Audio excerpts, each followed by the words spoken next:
Let me bring up my first guest of the morning. Steve Laffey's going to be with us a little bit later. You remember him from the old broadcast radio days. And by popular demand, our aviation and travel expert, Jay Ratliff, is going to be on the program as well. So you don't want to miss any portion of that. I want to welcome John Gordon. He's a host of a syndicated radio show, The Truth with John Gordon, a graduate of Mercer University Law School in Georgia, business entrepreneur, ran as a Republican candidate to be the Georgia Attorney General in 2022, was endorsed by Donald Trump, and again, host of a national syndicated radio show, John Gordon, The Truth with John Gordon. I welcome him, if I hit the right buttons here, I welcome him to the stage this morning. John, how are you, sir?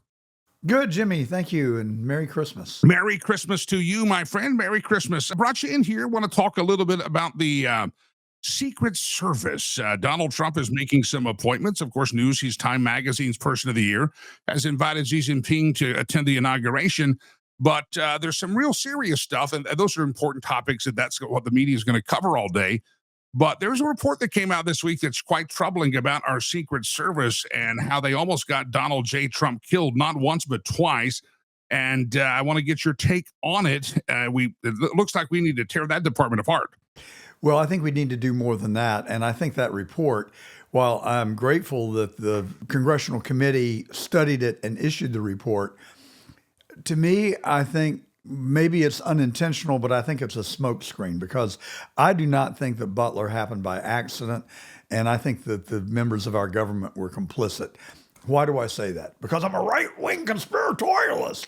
Not really, because I've looked at all the evidence. I've looked at the perimeter. I've looked at the area that the Secret Service identified as protected. I've looked at the omissions. I've looked at the lack of radio contact. I've looked at the refusal of the Secret Service to attend the security meeting at 9 a.m. that morning.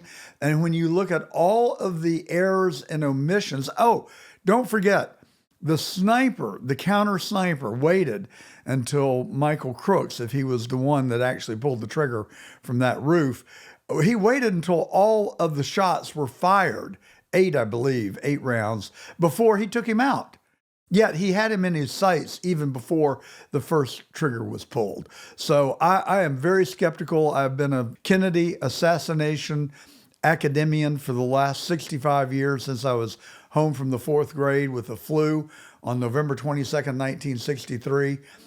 The numbers of the amount of similarities are shocking and disturbing.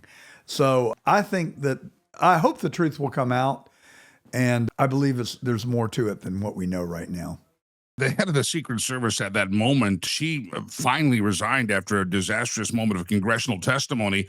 Well, I haven't seen that the acting director, Secret Service Director Ronald Rowe, is doing anything better. I still find it interesting that we know more about the guy that shot the healthcare executive than we do about the people that attempted assassination to take the life of a future and former president of the United States.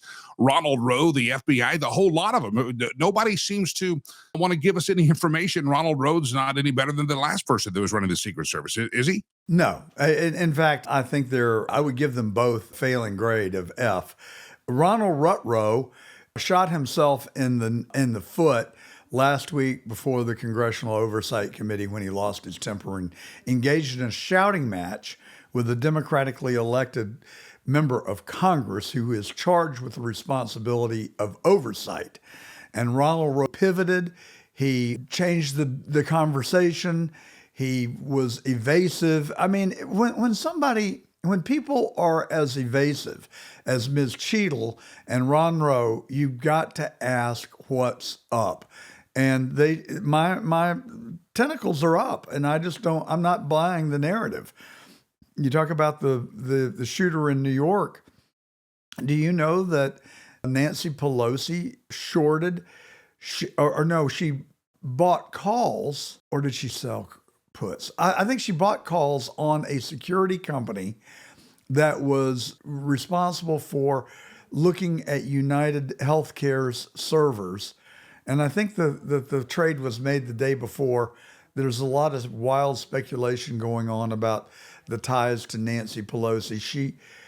I saw this yesterday. I'm trying to recall exactly what it was, but I believe that a relative of Nancy Pelosi's had a relationship, a friendship with the grandfather of the shooter. So, that's just smoke. That gets us nowhere.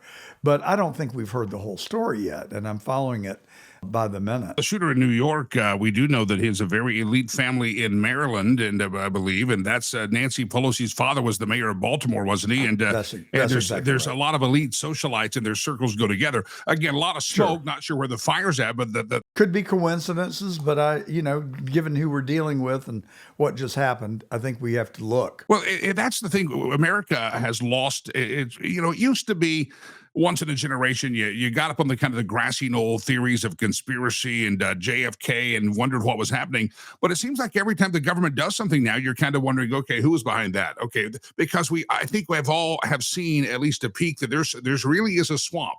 There really is. Hollywood is portraying with House of Cards or the show Scandal.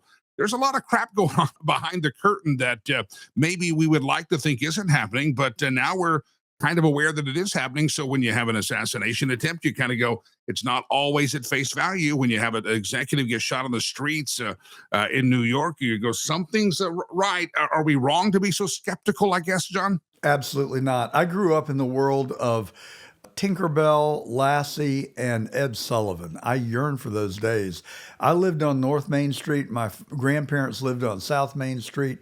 As a 4-year-old, I walked my dog down the sidewalk to and fro, and nobody ever thought a thing about it. I yearn to get those days back in America, but we have to have a cleansing in America, in our federal government. It is my belief, based on a lot of information and a lot of study for the last 60 years, that this federal government is rotten to the core in virtually every department you look at. And in every department you look at that is problematic, like the Defense Department, they can't even pass an audit. But do you know that the CIA has infiltrated every single department of the federal government, including the White House? The alphabet agencies of this country are completely out of control. And I will tell you, now you can call me crazy, you can call me a conspiratorialist. I don't care, because I am not falling for the manipulation. But Allen Dulles and the CIA killed Kennedy on November 22nd, 1963. Was Johnson a part of it? I don't know. Did he help cover it up? 1,000%. He was about to be indicted for corruption before the assassination, and he ends up as president of the United States to save his own hide. Read the books. The Unspeakable by Douglas, The Devil's Chessboard by David Talbot, The Men Who Killed Kennedy, The Case Against LBJ by Roger Stone, Rush to Judgment by Mark Lane. I've read them all. I've studied it. I've watched the videos. I thought that I would have to go to heaven to get the answers to all of life's mysteries. But this one, we now know with certainty that our own government killed Kennedy. Can you believe that? Do you think the truth needs to be told by Christopher Wray, who just resigned and going to retire from the FBI in January? The truth needs to be told about the Secret Service, the FBI, why we don't know about these shooters. Do you think that Kash Patel is going to be able to get to the bottom of it? Do you think that there's rumor that Dan Bongino may be going in as Secret Service director? If both of those guys go in, let's say Kash Patel especially goes in, is he going to be able to fix it? How do you chase out the monsters hiding in the carpet? I sure as heck hope so. I pray about it. I think about it every day. It is going to be a task of gargantuan difficulty. The deep state is so enmeshed in our federal government. Look, there are 3 million federal workers. I don't think 3 million of them are bad. I think there are probably a few thousand that are creating all the havoc. But there has got to be sunshine. That's step one. Get it all out. Give us the Kennedy files. Give us the Epstein file. I want to see who's on the list. And tell me, who is Maxwell Urich? Have you heard that name, Jimmy? I have not heard that name. Maxwell Urich was in Butler, Pennsylvania on July the 13th. He drove a white van there, a GMC van from Mesa, Arizona. The van was titled to Urich Ammunitions, and they were known to have sold munitions to rebel groups through the CIA. They towed the van away. The news media reported it in the moment. I remember the van. And said- I didn't know that. Yeah. We never heard a follow up on it. They said that van had contained explosives. They identified Maxwell Urich as a person of interest. 2 hours later, they said, "Oh no, it's Thomas Matthew Crooks." Now, we can spend an hour talking about this, and so I'll give you the Cliff Notes version. Maxwell Urich had gauges in his ear. Those are those big freaking funky earrings that some kids wear. Maxwell Urich fought in the Ukraine. He is believed to have had ties to the CIA through his fighting in the Ukraine. He also showed up in Seattle and Atlanta and other hot spots in 2020. And they named him as a person of interest. If you look at the shooter on the roof, it looks like the shooter has a tattoo on his forearm. Thomas Michael Crooks had no tattoo. Now, other people theorize, oh, that's dirt. It could be dirt. You know, you get up on the roof and you get your arm real dirty. It's possible. I just want to be truthful. I'm not trying to drive a narrative, but what I am trying to do is raise uncertainty and doubt, because I think that there's more to the story. And if we don't find it out, it is destined to happen again. That's my fear. That's what I don't want to happen. But the guy on the roof also had a scar on his ear. If you zoom in, that's unmistakable. Crooks had no piercings. And the next day, and this is the punchline, July the 14th, Maxwell Urich's parents filed a missing persons report again on him. He has not been seen or heard of since. It is very suspicious. I remember that van. They talked about it, and nothing to see here. And what we heard is that the Crooks, the alleged shooter, who's now dead, can't tell his story. They cremated his body 10 days after the event. Yeah. How coincidental. And supposedly we heard that there was a van. There were multiple cell phones the guy had. Here's a guy that cleans bedpans at a nursing home or some retirement center. Really is not necessarily maybe the brightest bulb in the box here. And yet he's got multiple cell phones. And the CIA and the FBI said, oh, we're having a tough time cracking the cell phones. First of all, I have one cell phone. I hate cell phones. Why does a young punk that cleans bedpans need multiple cell phones? And why is the FBI and the CIA having a tough time figuring out what's on those cell phones? That's another untold. They told us there was a van. They told us there was multiple cell phones, but we've never heard another damn thing. Look, Jimmy, it is a cover-up, okay? And I don't know what they're covering up, but you would believe that there is something very sinister going on, or else they wouldn't go to such great lengths. And if you watch Ms. Cheadle's testimony before the Congress, it was embarrassing. It was absolutely embarrassing how evasive she was, and she wouldn't tell you stuff that was already in the public domain.